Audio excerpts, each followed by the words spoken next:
April 19 దేవుని వాగ్దానం.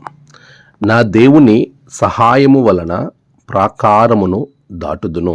కీర్తన 18:29. మన ప్రవీణ్ యేసు క్రీస్తు నామంలో మీ అందరికీ ఉదయము శుభములు తెలియచేయచ్చు ఉన్నాను. ప్రియులారా, మన జీవితంలో ప్రతి క్షణము ఎంతో ఆశీర్వాదకరమైనటువంటి క్షణముగా ఉంటుంది. ప్రతిదినము దేవునిలో మనము బలం పొందుకున్న వారంగా ఉండడానికి ప్రభువు మనకిస్తున్న గొప్ప అవకాశం. అలాంటి ఉన్నతమైన అవకాశము దేవుని వాగ్దానం. ఆ వాగ్దానం ద్వారా మనము బలపరచబడుతూ ఉన్నాం. దైవ వాగ్దానము ఎంత ఉన్నతమైన ఆశీర్వాదాన్ని ఇస్తుందో మనము నేటి పాఠ్య భాగంలో మరొకసారి రుజువు చేయబడుతూ ఉంది.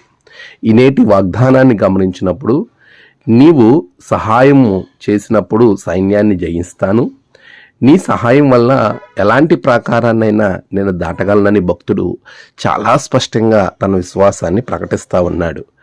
కీర్తనకారుడు చాలా విశ్వాసవంతమైనటువంటి జీవితాన్ని జీవించాడు.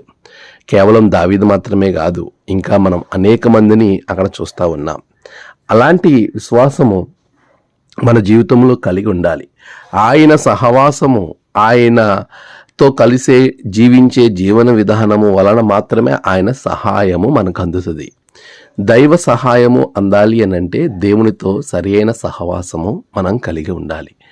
ఆయన సహాయము వలన మాత్రమే ఎలాంటి ప్రాకారాన్నైనా నీవు దాటగలుగుతావు. అది నీవు చాలా స్పష్టంగా జ్ఞాపకం ఉంచుకోవాలి. నీ ముందు ఎరుకో వంటి సమస్య ఒక ప్రాకారంలాగా ఉండిపోయిందేమో, ఆ ప్రాకారాన్ని దాటలేక అనేక పర్యాయములు ప్రయత్నించి పడిపోతున్నావేమో, విఫలమవుతున్నావేమో. ఇంత పెద్ద సమస్యను నేను ఇంకా దాటలేనని కాంప్రమైజ్ అవుతున్నావా? లేదా ఈ సమస్య నా వల్ల కాదు అని మనుష్యుల వైపు చూస్తున్నావా? పిల్లరా, నువ్వు ఒక్క విషయం జ్ఞాపకం పెట్టుకో, ఎలాంటి సమస్యకైనా పరిష్కారము చేసే గొప్ప దేవుణ్ణి నువ్వు ఆరాధిస్తున్నావు. ఆ దేవుని వైపు చూడు, ఆయన నీకు సహాయం చేస్తాడు. ఆయన చేసే సహాయం ఎంత గొప్పగా ఉంటుందంటే, ఏదైతే నీకు సమస్యగా ప్రాకారం నిలబడ్డదో అదే సమస్య అయిన ప్రాకారాన్ని నీకు ఆశీర్వాదకరమైన గోడగా, ఒక ప్రొటెక్షన్ వాల్గా చేసేటువంటి దేవుడు మన దేవుడు. ప్రియులరా, ఈరోజు అలాంటి గొప్ప ఆశీర్వాదాన్ని దేవుని ద్వారా పొందుకోవడానికి, ఆయన సహాయం కొరకు ఆయనను ఆశ్రయించగలవా? అలా ఆశ్రయించగలిగితే చిన్న ప్రార్థన చేసుకుందాం. ఆమేన్. ప్రార్థన. సర్వోన్నతుడా, నీకు వందనాలు. నీ బిడ్డల జీవితంలో గొప్ప కార్యాలు జరిగించండి. నీ సహాయమును వారు పొందుకొని ఈ దినము ఏ సమస్య కోసం అయితే వారు ఎదురు చూస్తూ దాన్ని జయించలేక బాధపడుతున్నారో ఆ సమస్యను వారిని జయించి సమస్యలో నుండి వారు బయటకు వచ్చి నేను స్తుతించే కృప దయచేయండి. ప్రాకారాలు కూల్చమని ప్రార్థిస్తున్నాను.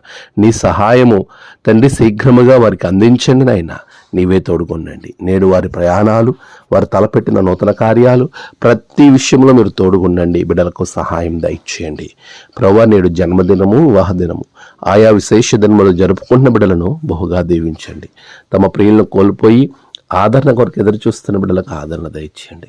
దినదీవెనలతో నింపి మీరే మహిమ పొందమని యేసు నామమున ప్రార్థించి వేడుకొంచున్నాము తండ్రి. ఆమేన్. తండ్రి, కుమార, పరిశుద్ధాత్మ త్రియేక దేవుని దీవెన మీకు తోడుగా ఉండి నడిపించును గాక. ఆమేన్.